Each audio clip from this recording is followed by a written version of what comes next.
stop selling if you want to make more sales. That is the advice of today's guest on the League of Visionaries podcast. He is known as the telephone assassin, a keynote speaker and new business development specialist. He's a leading expert on conversation steering, a vital skill for experts, entrepreneurs, and other visionaries. As one of the international speakers at the PSASA Convention 2024, the telephone assassin, Anthony Stears, joins us on this episode of the League of Visionaries podcast. Welcome to the League of Visionaries podcast, where we meet experts, entrepreneurs, and enthusiasts with a visionary message to share. This podcast is brought to you by Yazi Media Virtual Media House. Yazi Media is a proud media partner of the PSASA Convention 2024. We dedicate this second season of the podcast to the speakers and other visionaries behind this premier event for the speaking community. I'm your host, Marie Leroux, and this is the League of Visionaries podcast. Anthony Stears, you're known as the telephone assassin, and today you're with us on the League of Visionaries podcast. Welcome. Thank you very much. Thank you. It's very excited to be here. And for anybody who's not heard of me, please don't be scared. It's not as aggressive as it sounds. How do you answer the question as a telephone assassin? What do you do, Anthony? What do I do? Well, the thing that I'm about to say, it took me a few years to figure out. And some very useful people in the PSA in the UK helped me with this. So when I'm asked what it is I do, I often say, well, I'm a keynote speaker known as the telephone assassin, although I often use training to accelerate the learning process. And that's the one line that I give people, which usually makes them curious about what the telephone assassin actually does. And it also hints towards the fact I do training as well as speaking at conferences as well. So that's usually how I describe myself, so that up front, I'm a keynote speaker, but I do go deeper and work with teams to help implement the change as well. I love the way you put that. And for any expert and specifically for speakers, that's a really good way to frame what we do, because very few people spend all their time keynoting. There are always these other elements of the business. And the fact that you put it as accelerating results for people really is a very encouraging feature, because in our discussion prior to our session now, you've said that those parts of the business are a very important component of the speaking. And of course, not everybody's going to get to see a keynote, so you have other ways to reach them. Absolutely, yes. So cards on the table. Whenever I speak to the PSA, I'm always very transparent with how my business works. It's percentage-wise, I think it's around 50% of my revenue comes from training. So this is internal training where I'm going in to work with teams. I don't really tend to do any open workshops anymore, but if you're going to do that, do them with a strategic partner like the Chamber of Commerce or somebody else who can help you to fill the room. But yeah, 50% of my money comes from training. 30% comes from speaking at conferences and events. So sometimes these are local, sometimes they're international, big keynotes. They do vary quite a lot. And the remaining 20% of my revenue comes from either coaching or consulting. So these are one-to-one clients. I do a little bit of follow-on coaching after I've done training, but not a huge amount. But that pretty much makes up my revenue. And I also have my book and training packs that people have to buy when they're buying either my speaking or my training. So I don't really include them as a separate revenue stream, although I am in the process of building my video academy so that I can start selling B2C, stop swapping time for money.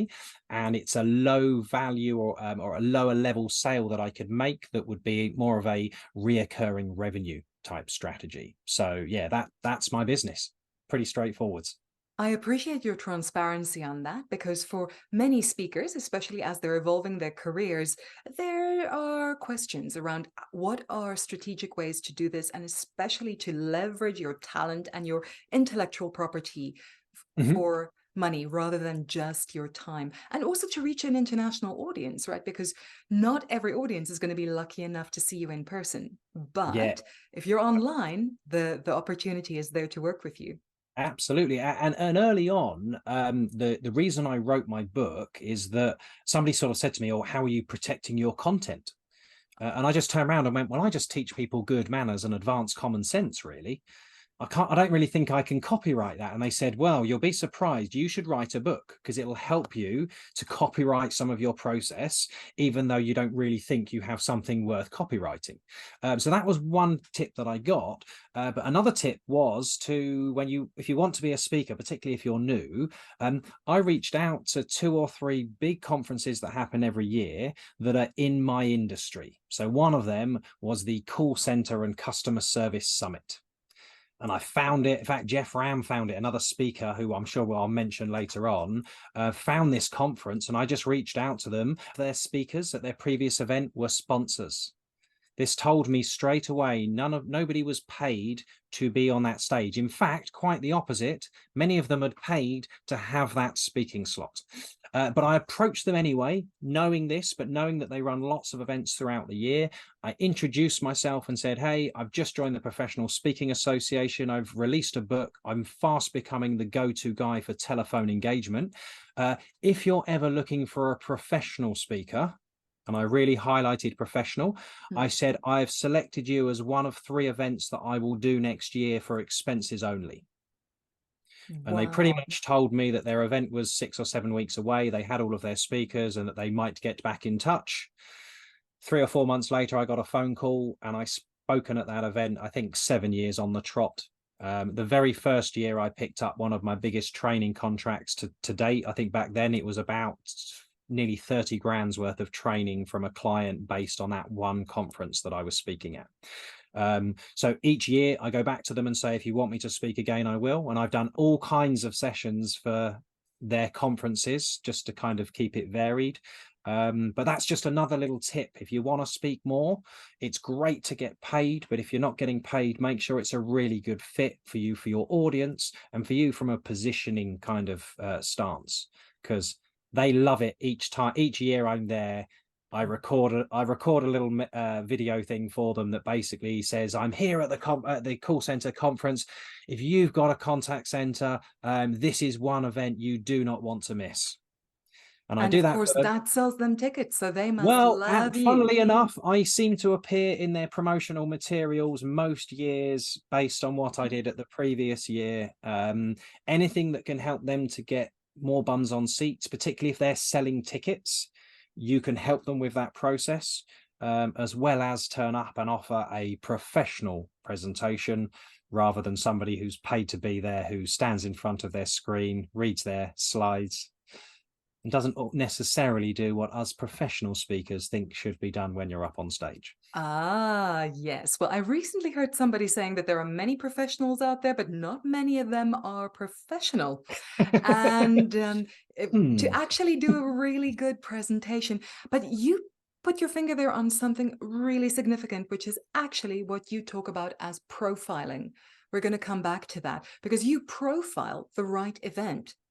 And that Absolutely. means standing up on stage, even if you're not technically getting paid, gives Uh-huh. you the exposure, but also the right audience to continue and actually buy from you. So this is really, really sound business advice for speakers and for any Yep. expert Mhm. who wants to have more exposure. Mhm. Be in the right arena. But for the League of Visionaries podcast, we always focus on a visionary message. And Anthony, you've been sharing so much solid gold already, and there's more good stuff to come. Mhm. But your visionary message sounds a bit like a Zen koan to me.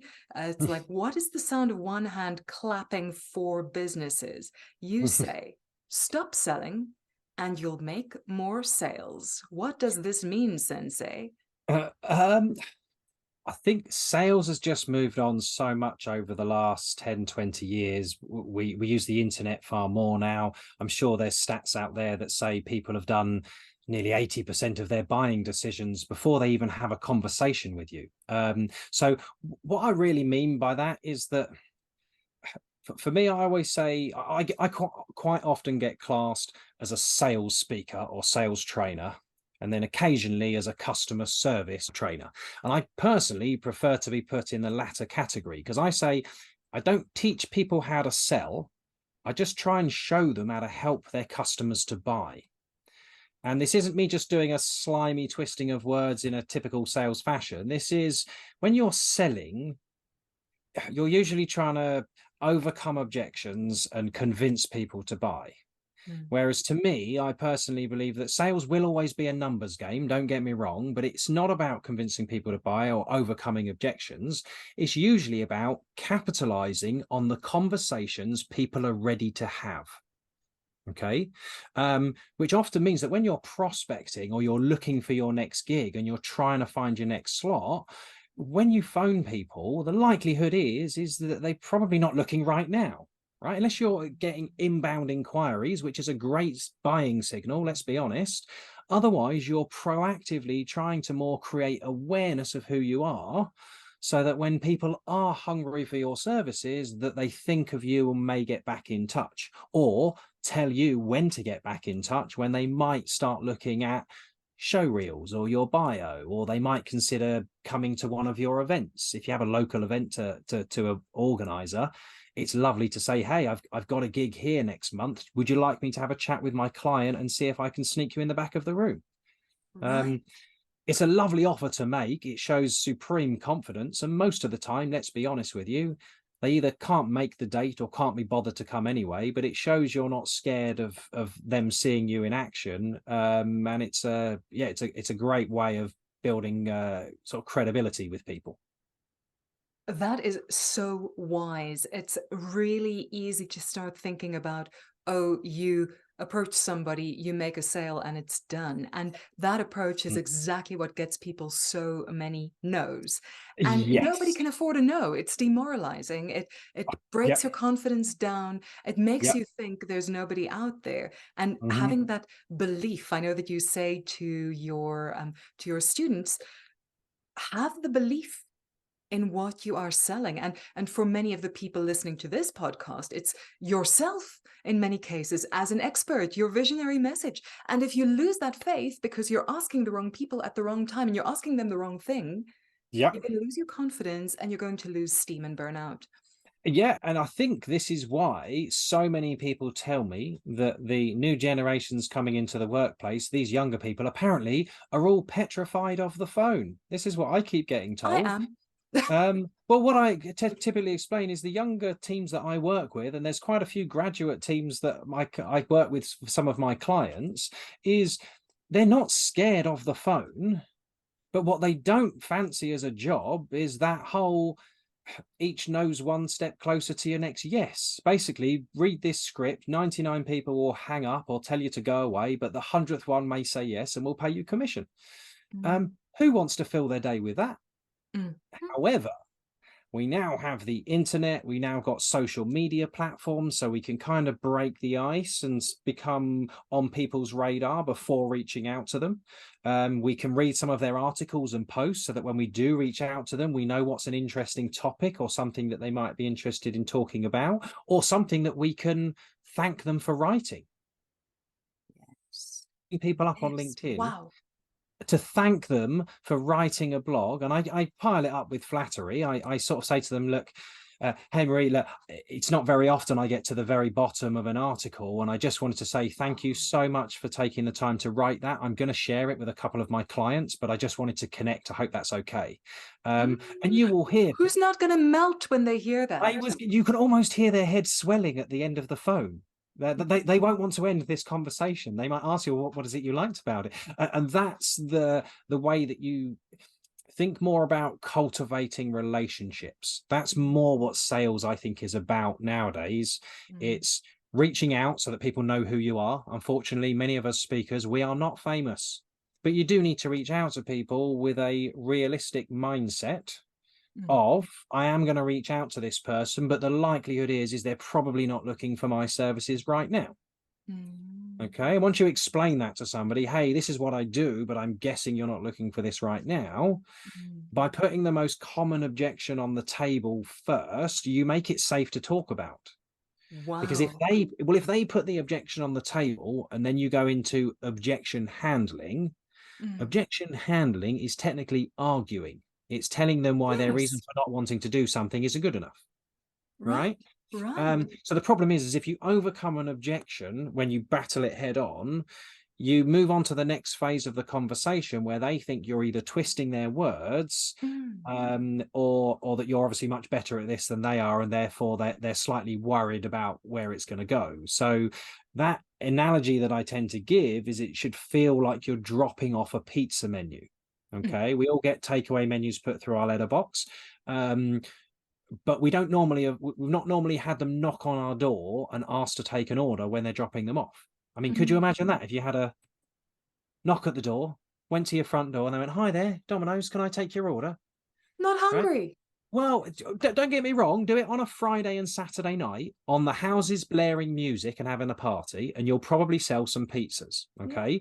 But go out on a Monday, Tuesday morning at 10, 11 o'clock in the morning, and people are going to slam the door in your face. They're going to think that's very rude and presumptuous for you to knock on their door. Mm, So if you think of it as just dropping off a pizza menu, creating awareness by your market of who you are and where you are, it means that when they're hungry for your services, hopefully you're at the back of their mind. But if you think of it as just dropping off a pizza menu, if I told you, so if I approached you as a podcast host, right, and I said, hey there, I've been listening to your podcast. I love it. I literally love listening into these.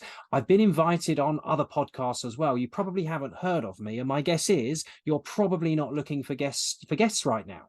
Is that right? And I'd mm. lower my expectations by thinking you're probably not looking right now. Right. Because what most people will tend to do is confirm that it's correct and then justify it. They'll usually say something like, oh, well, yeah, you are right. I've actually got this book till the end of the year, but Right. I will be looking again in January, or I will be looking at, and then I can go, fantastic. Well, look, have a lovely Christmas. I'll make a note to reach out in the middle of January. That's it. And if you think it's worth having a coffee, or you'd like me to send you some show reels or anything like that, let me know and we'll get something in the diary. Yes, and the pressure is off, and now you're a pal because you're solving a problem for them. And ultimately Absolutely. that's the thing to remember. The thing you sell, whether it's a service or a product or your Mhm. speaking talents, Yep. it's something that can help people, but at the right time. Or a pizza, right? When people are hungry, it's a wonderful thing. Absolutely. Absolutely. But you just have to expect that in sales, a lot of it's around luck of timing. Okay. The harder we work, the luckier we seem to get. Mm, Okay. But mm, if you can manage your expectations and their expectations of your expectations, mm, quite often people will then open up and you can have a decent conversation. You can scope an opportunity. So you can ask questions to find out how many events do they run each year? How many of those do they use external speakers for? Who've they booked in the past? That might give you an idea of how much they've spent budget wise. Okay. Um, there'll be bits of information that you'll be able to get from them just by getting them to understand you're not expecting to sell to them there and then. mm. And yeah, that's kind of a lot of what I end up doing. There is just a slight irony, and I am poking a bit of fun at our industry a bit here, but I say it to the PSA UK all the time, is many of us think our words are worth money. We think we're so good that people should pay to listen to us. Okay. The confusion or the irony that I find is so many of them send out emails, email marketing. They do articles on LinkedIn, but they don't tend to just reach out and talk to people. And many of you guys who are tuning in, maybe trainers or coaches, and you are powerful people. You get people to change their behavior, Mm. okay, by listening to them, asking them the right questions, getting them to ask themselves the right questions. Okay. So there's a strange irony in the fact that many professional speakers are wasting their best sales and marketing weapon, which is their ability to have a conversation. and they should use it more in their marketing. Speakers, are you listening? Wow. And of course, also the implication that if our words are so valuable, Mhm. aren't we cheapening them by putting too much out there? And that's a whole different conversation, but wow. Absolutely, yes. And I had some mentors early on who had different ideas on how much content you should be putting out there. You've got to get a fine balance between being out there enough to be found, but without not necessarily giving it all away. Um, Right. However, one of my early mentors, a chap called Steve Clark, I remember somebody asking him why he gave some of his best tips away for free on his website. Because they were really confused. They were saying, "Come on, Steve, like you're a brilliant speaker, but you're telling us that's your best stuff. You give that away for free on your website." And his response was, "Well, what am I supposed to do? Give them my mediocre stuff and hope that works?" He said to give them your best stuff, give it up front, give it early, because if they like it, you're going to whet their appetite and they're going to want more. So I do think that there's an element of not being too precious about your content. But at the same time, if you can chunk it down so that it would be really hard to get all of your content for free all in one place, then use some of your good stuff, because your good stuff is your good stuff for a reason. And if people like it, they'll want more. But like you say, I think we could be going down a separate rabbit hole there with regard. I think that's a whole new topic in itself. It's a good one. It's a very, very good one, though. Thank you. Yeah, that is definitely a great insight for speakers and for other experts and everybody who's getting a little bit tired of the social media treadmill and wondering why they're so exhausted, because their Hmm. time might be spent better. And we're going to be talking about time very soon in the context of your upcoming presentation at the PSASA Convention 2024. If you're enjoying learning from our guests, just imagine attending their presentations and meeting them in person. At the PSASA Convention 2024, you can do just that. The PSASA Convention is the biggest annual event hosted by the Professional Speakers Association of Southern Africa, the PSASA, a membership body which exists to support the common needs of professional speakers. During its 17-year existence, the convention has been consistently attended by an enthusiastic audience, primarily based in South Africa. It has, however, over the years also become a popular event with international speakers looking to develop their African network. PSASA 2024 is the ideal opportunity to interact with peers and spend time with decision makers in a space where creativity, innovation, and connection are at the forefront. Find the link to book your spot at the end of this episode and in the description. Anthony, there's a story that led to where you are today. You've obviously got a lot of acquired wisdom and skill, but Yeah. you had an entrepreneurial instinct that you were born with. Tell us the highlights and why that matters, why that makes you who you are, and why you have so much to give because of that Well, experience. yeah, it does. It's when I think back now, I think everything happened for a reason. But at the time, you don't always realize the great learning or how that's going to shape your destiny, basically. But I sort of left school knowing I was going to go into sales. My dad always said I wasn't the sharpest tool in the box, but I was a good at chatting with people. And he said, I think you're going to do well in sales. So I went, brilliant. What's the biggest thing I could sell? I want to earn the most commission possible. And we came to the conclusion that houses is probably one of the biggest things people ever buy. It's the biggest purchase of most people's lives. So that's what I decided. And then I found out you got a company car. I thought, oh my God, this is getting better by the day.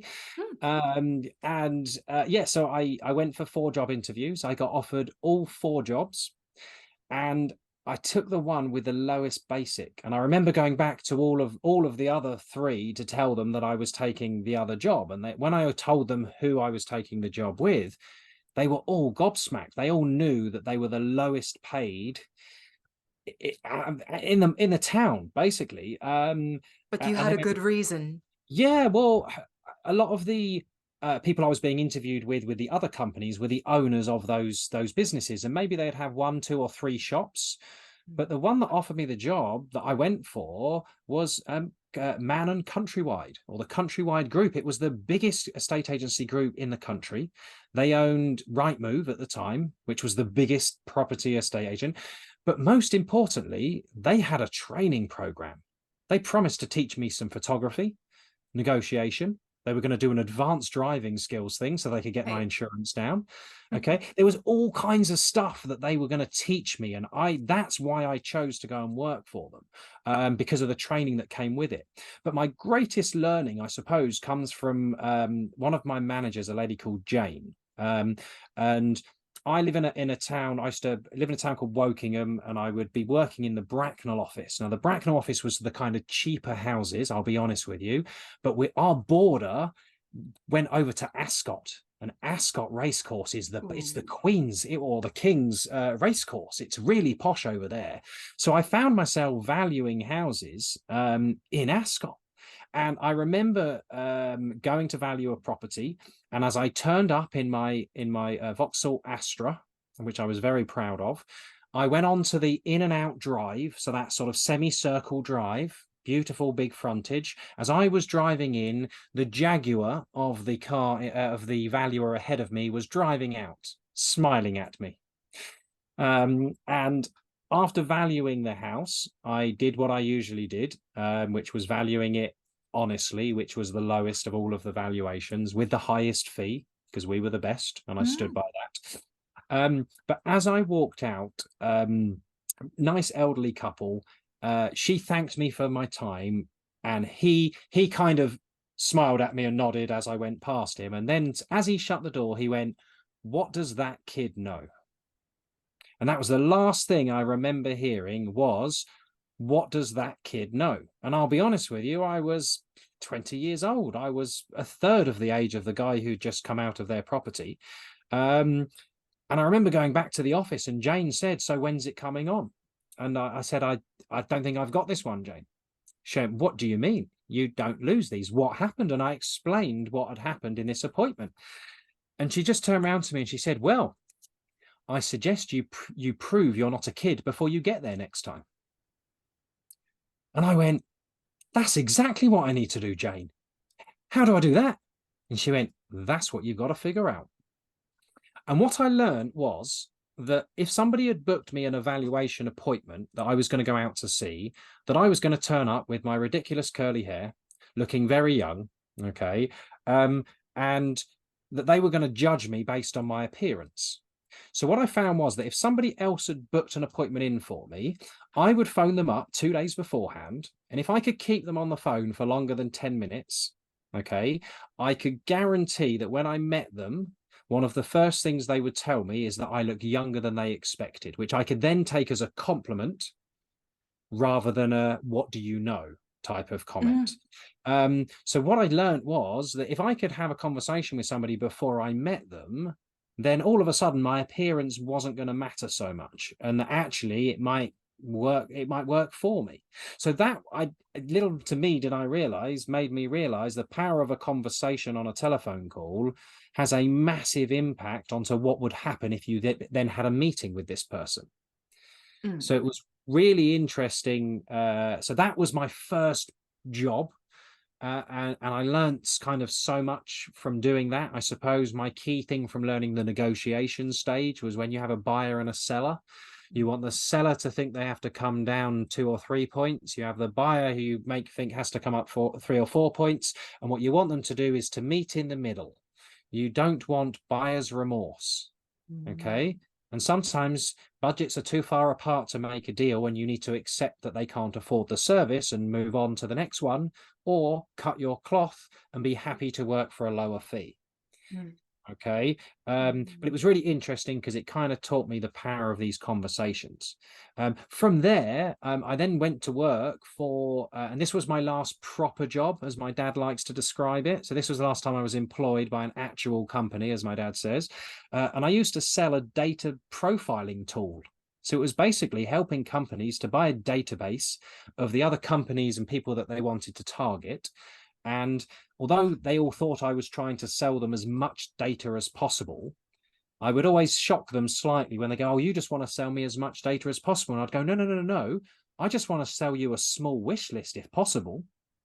And they'd go, well, what do you mean? I was thinking you wanted to sell me a database. And I'd say, no, no, no.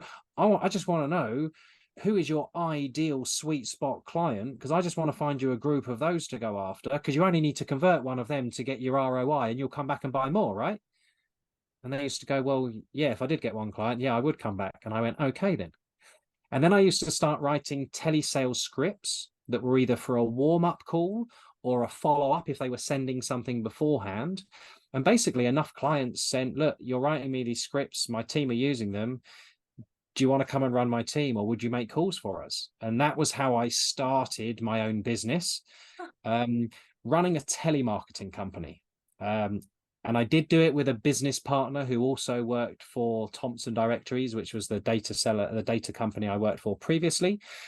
Unfortunately, he was a typical salesperson and used to tell white lies that caught him up. And when they did catch him up, he conveniently got laryngitis and couldn't talk to me or come into the office for 3 weeks. So he swiftly left the company while I was bankrolling everything. And I decided that employing staff was too risky. And I began to work on my own, technically, and I would make calls for people. And I was a freelance salesperson, and I quite quickly got locked into retainers for people doing 2-4 hours a week. Some clients I used to do 2 days for a week. And then I started to build a waiting list of clients. And I remember my accountant asking me how much money I made out of a waiting list. And I didn't really have a smart answer. And he just suggested, he went, well, why don't you stop selling fish and teach people to fish for themselves? So I called 23 people on my waiting list, told them that my retainers weren't slowing up, but I was going to run a workshop to show people how to do it for themselves. 21 people said yes.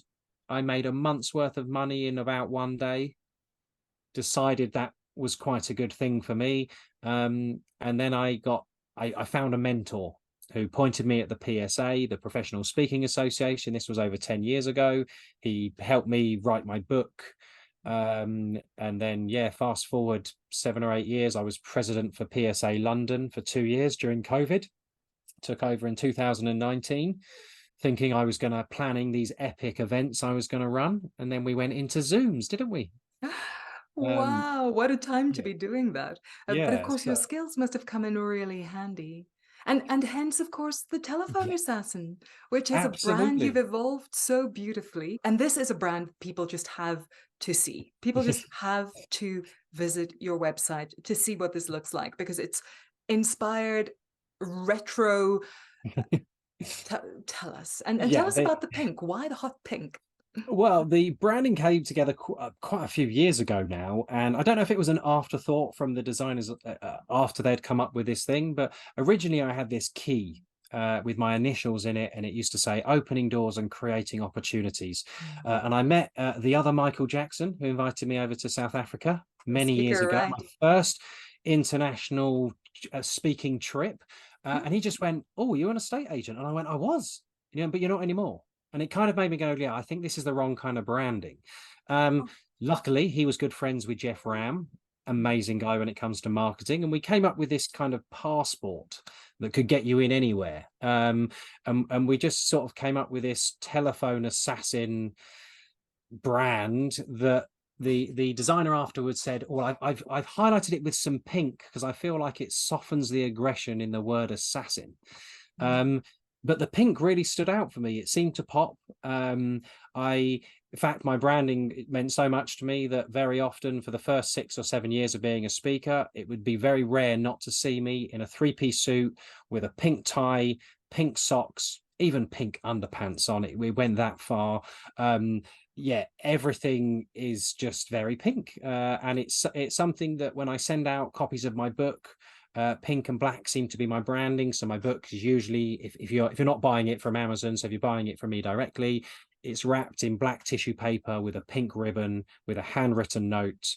There are little details that people seem to like. And as I think I mentioned to you before we started, I've started to wear the 3-piece suit a little bit more often. I sort of got into that slightly not pale and stale, but some of us men speakers tend to just go for black shirts. You know, that shirt that Mhm.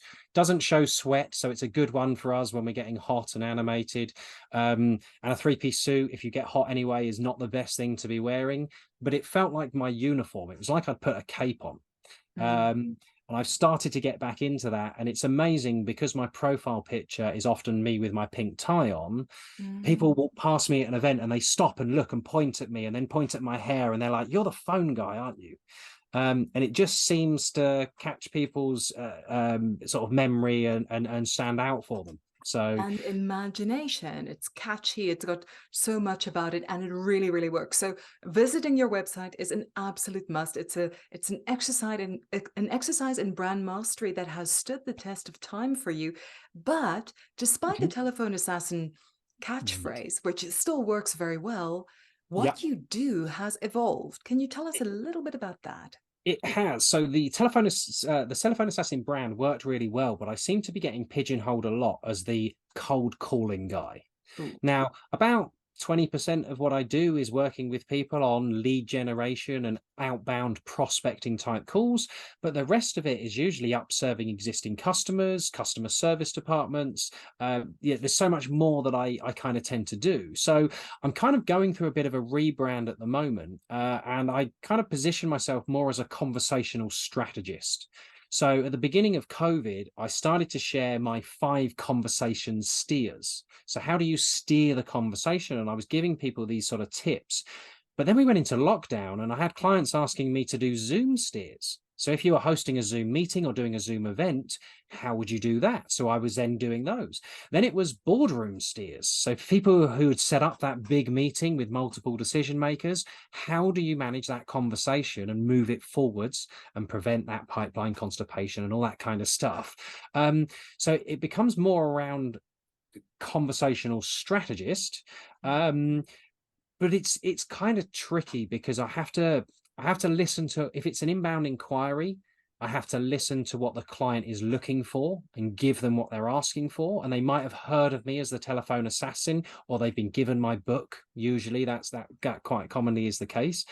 Whereas if I'm reaching out, and particularly if I'm going for conferences or trying to get in through bureaus, I have to be a bit more tactical and future thinking of my brand in my positioning, because they've heard of the telephone assassin and yeah, they think it's kind of pigeonholed to, well, you're the cold calling guy.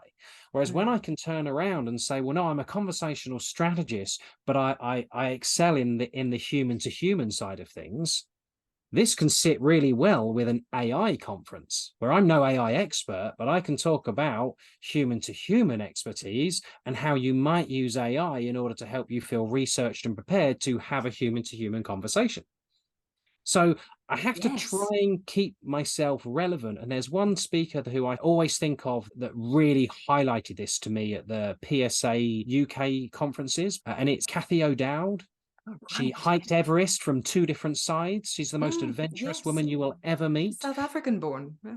Absolutely, yeah, yeah. But she said to me, she said each year, she goes, I speak to the bureaus, I find out what are the most sort of 5, 6 top topics that the corporates are looking for, and I can retell my story highlighting one of those topics. So she said, so my story hasn't changed too much. It's still the same story, but if they're after leadership, I can go for leadership. If they're after innovation or resilience, I can highlight those elements of it. If it's about planning and managing your team or motivating people, I can have this. So she had all of these different angles that she could tell her story from that would then resonate with some common themes that a lot of conferences would be going for. And it was just one of those things that stuck in my mind to go, that's just genius. That's why she's so busy. Yes. It's a finger on the pulse with what the market are actively looking for and shaping and presenting your content in that way.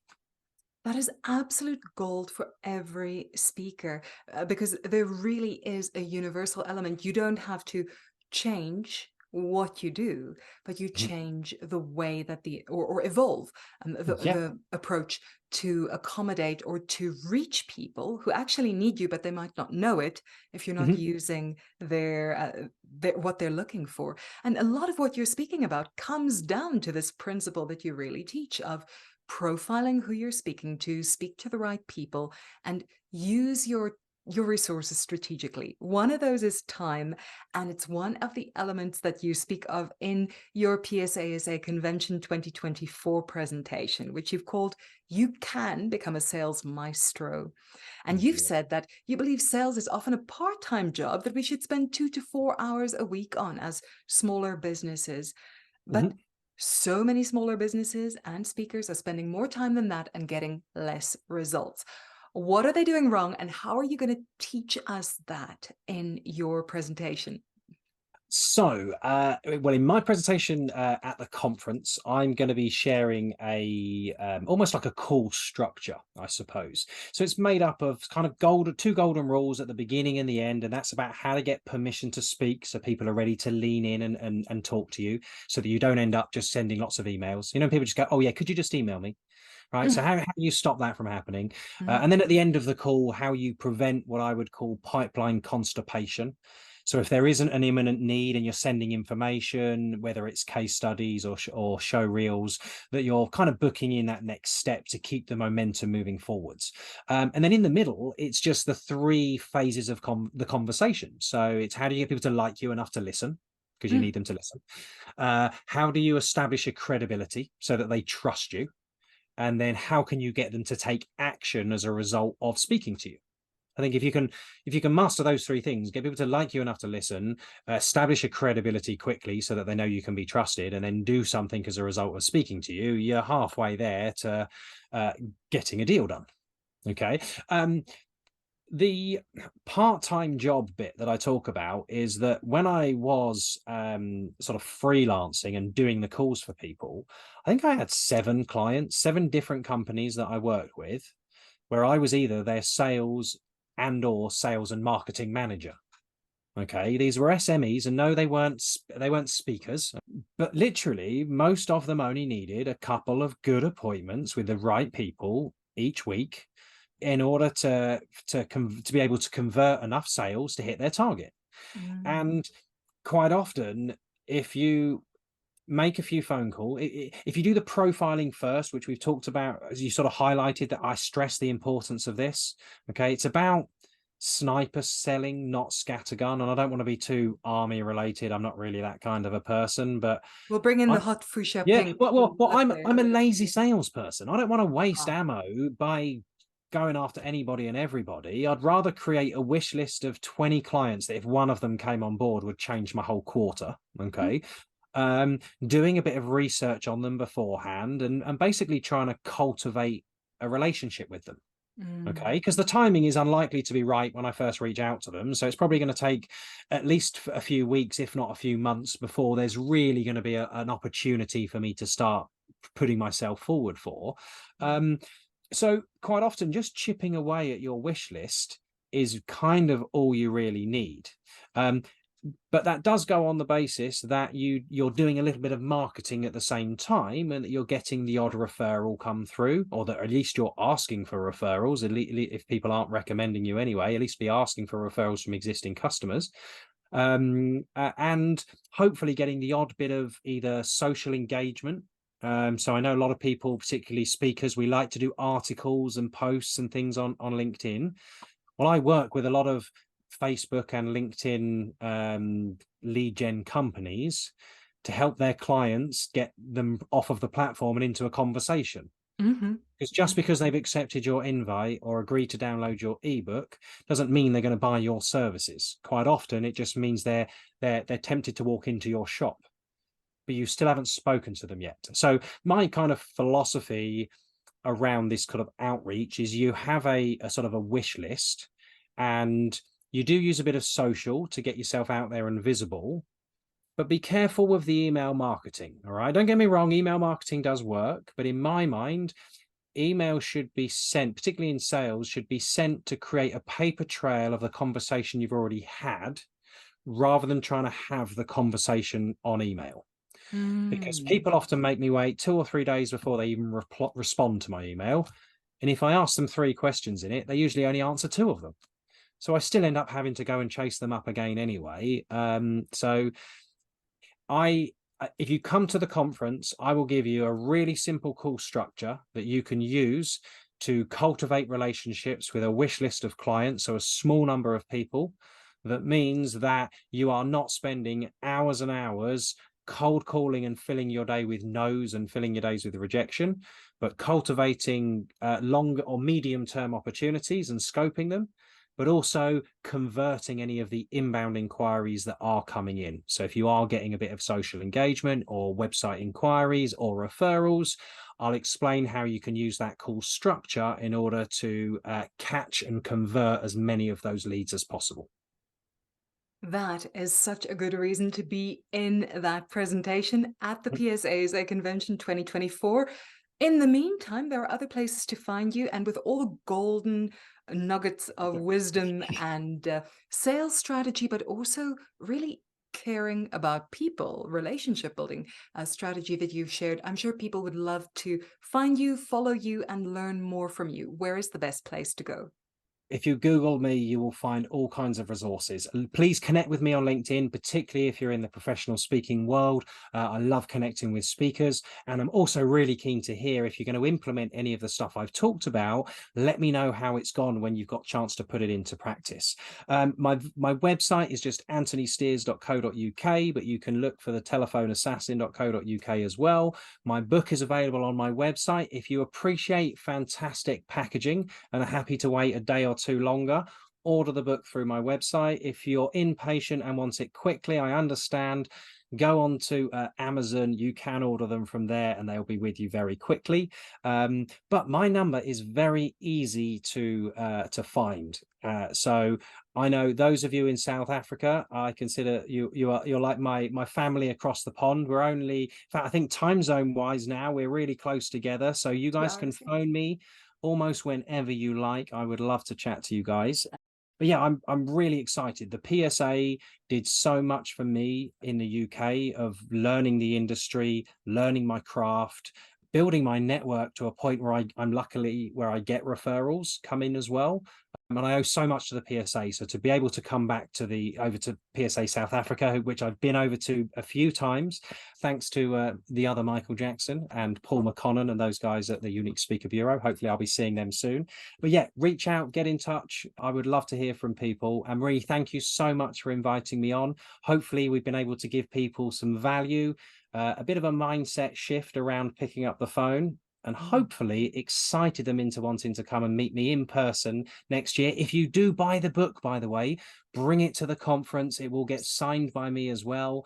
And I also want to know, if you've read it before the conference, which is your favorite chapter, so that we can have a proper chat there as well. Some fantastic conversations to take up with you right there. And we'll be putting all the links in the description to the show on all the different platforms. Anthony Stears, the telephone assassin, with lots and lots of growth in that brand. Thank you so much for your time, your brilliant ideas, and I can't wait, alongside other members of the PSASA and our other attendees, to have you with us at the PSASA Convention 2024. We'll see you there. See you there. Woohoo! You've been listening to the League of Visionaries podcast, brought to you by Yazi Media Virtual Media House. Yazi Media is a proud media partner to the PSASA Convention 2024. All the guests on this season of the podcast will be speaking at this premier event for speakers.